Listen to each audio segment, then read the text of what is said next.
On International Workers' Day, thousands of Palestinians took to the streets to march in solidarity. And if there's any one group that needs to be in the streets fighting for their rights, it's Palestinians. They're one of the most brutally exploited labor forces in the world. So what if you're a Palestinian living in the occupied West Bank and you need to work? Well, first of all, you'd be very hard-pressed to even find a job with 19% unemployment.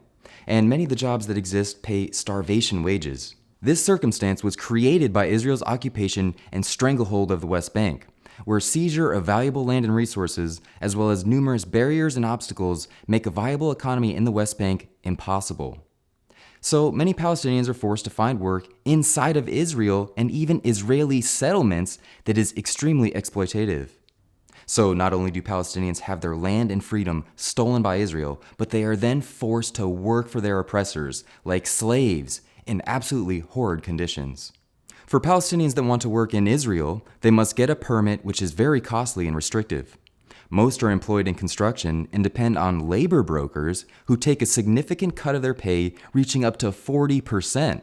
לעתים קרובות לניצול הזה הם קבלני כוח אדם פלסטינים. העובד הפלסטיני מקבל לפי השעה בין 8 שקלים ל9 שקלים לשעה, ושאר הכסף הוא מכניס אותו לכיס שלו, וגם את המעסיק הישראלי מרוויח כי הוא לא משלם שכר המינימום. שם בדוי עובד באחד המפעלים באזור התעשייה ברקן שבשומרון. תרבח قد ايه؟ 10 شيكل الساعة. كم ساعة بتشتغل يوميا؟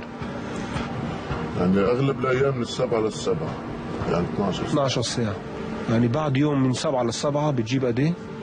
110 يعني בוכס נוסע. בניגוד לחוק, ואולי כדאי להבין, או כדי להבין, מדוע אין אכיפה גם של שכר מינימום, גם של אותן זכויות סוציאליות, אנחנו מדברים כמובן על פנסיה, חופשות וכיוצא בזה, כדאי להתחיל ולומר שלא ברור מי שומר הסף, מי אחראי בעצם על, מי אמור להגן על הקבוצה החלשה הזו, שאני יכול לספר לך שבשנת 2013 לא הייתה בכלל אכיפה בשטחים. And we haven't even mentioned the incredibly arduous journey just to even make it to your job. The 52,000 Palestinians that have permits to work in Israel are forced to endure long lines and humiliation at checkpoints, where they have to line up as early as 3 a.m. when crossing can take up to 3 hours. يعني بدي اعطل عن 300 شيكل انه بدي اعطل واجينا بدنا نشتري تسريح ب 2500 شيكل مشترى وانه بده يدفع 2500 شيكل يعني من نص ساعة لساعتين حسب كيف الجندي جوا في الغرفة. في ناس سافت وفي ناس ماتت على المعبر. يعني يوم هذا الحكي مع كل واحد معرض له. Some 30,000 Palestinians decide to take deadly risks to avoid this unbelievable route. He's one of many Palestinians who go to Israel from the occupied West Bank every day without a work permit. Mohammed's studying nursing at the University of Ramallah. But to pay for his education and support his family, he needs a job that pays more than he can make in the occupied West Bank. Wages are better on the Israeli side. There I can earn $69 a day, whereas in the West Bank I can't get more than $24 a day. When there's work, Mohammed pays a smuggler $28 to drop him off at an opening in the border wall and crosses over with the help of spotters on the Israeli side. If caught, he faces deportation or prison time. But he also risks being shot by Israeli soldiers. If we make it across, there are cars waiting for us. It normally costs $3 to get to the workshop, but since we are there illegally, they charge us more. In total, it cost me $36 to get to work. On the way home, it's another $28 to get smuggled back to the Green Line. Approximately 26,000 Palestinians work in illegal Israeli settlements inside the West Bank, where they're forced to build homes for their colonizers on freshly stolen land. Wa'el Salah is one of them. He lives in Bethlehem and has 6 children. He's not proud of building settlements on occupied Palestinian land, but he says he has no choice. If the Palestinian Authority would give us other work opportunities, no one would carry their tools and come to work here. People work here because they need to make a living, and for many of us, there is no alternative. Israeli labor law should apply here, but again, it's rarely implemented. There's also Israeli farm settlements in the Jordan Valley. The pay is below the minimum wage, and again, the holiday, sickness, and other benefits workers are entitled to under Israeli law are denied. אחד התחומים שבהם הפועלים הפלסטינים מרוויחים סכומים זעומים, מגוחכים ממש, יהיה חקלאות בבקעה.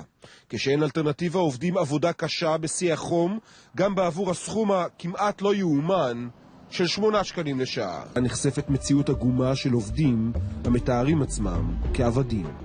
بجيب 60 شيكل 7 ساعات ونص 7 ساعات ونص تحت القانون الإسرائيلي فيش بعدين فيش لا تأمين ولا في أي شيء يعني لا سمح الله تتضرب شيء حتى فيش بالانس يحملك من انت بتروح بتعالج حالك وبس.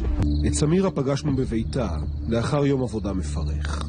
כמה שנים את עובדת איפה שאת עובדת? 12, 11 כך. משלמים לך ליום? 80 לא שלי, אני נטלה לאוטו 15. יש 5 שקל לבעל הבית שלי. אז 60 שקל? כן, יש 60 שקל זהו. מה אני אעשה? אני לא בעל הבית.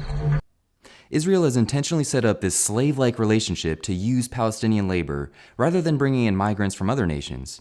Palestinians are skilled in the highly desired construction field, many speak Hebrew, and at the end of the workday, they leave Israeli territories back to the West Bank. And there, they reinsert the money back into Israeli hands by purchasing the Israeli goods which dominate the West Bank market. Whereas migrants from Africa or Asia would be sending that money back home to their families. واحنا هان في شركه العمال بالذات ما حدا بيلتفت لنا. لانه عماد الاقتصاد الفلسطيني العمل الفلسطيني للاسف صار يحوجونا هزيه، ما عندنا اقتصاد وطني. ما عندنا ميه للزراعه. ما عندنا تسويق للزراعه. فرص عمل في داخل الضفه الغربيه. بنص القيمه. وريحنا من هذا الارهاق. Now, if you thought that was bad, the situation in Gaza, which is isolated, under siege, and blockaded by Israel, is even more dire. While Palestinians in the West Bank can apply for work permits in Israel or the settlements, or even sneak across the Green Line, workers in Gaza are prohibited. Aref Jendia, who works on a new building at Al-Shifa Hospital in Gaza City, makes only $13 a day. And he's one of the lucky ones. Unemployment in Gaza was 52% in 2018, amongst the highest in the world. Just to put that in perspective, the highest unemployment rate in America is in Alaska, which is only 6%. With these incredible economic conditions and only 5% of Gaza's water supply being drinkable, the United Nations estimates that Gaza will be uninhabitable by 2020. Israel has used Palestinians throughout its history to build this state. The occupation sustains its growth and pours wealth into the hands of a few elite capitalists. Some Palestinian capitalists in the West Bank also enrich themselves off this misery. There's been an avoidance of class conflict in the West Bank and a real challenge to the corruption of the capitalist circles surrounding the Palestinian Authority, likely due to the desperate need for national unity to fight the oppression of Israel and win liberation. Thank you for watching. Please share this video and stay connected with If Americans Knew for all the latest news and analysis on Palestine.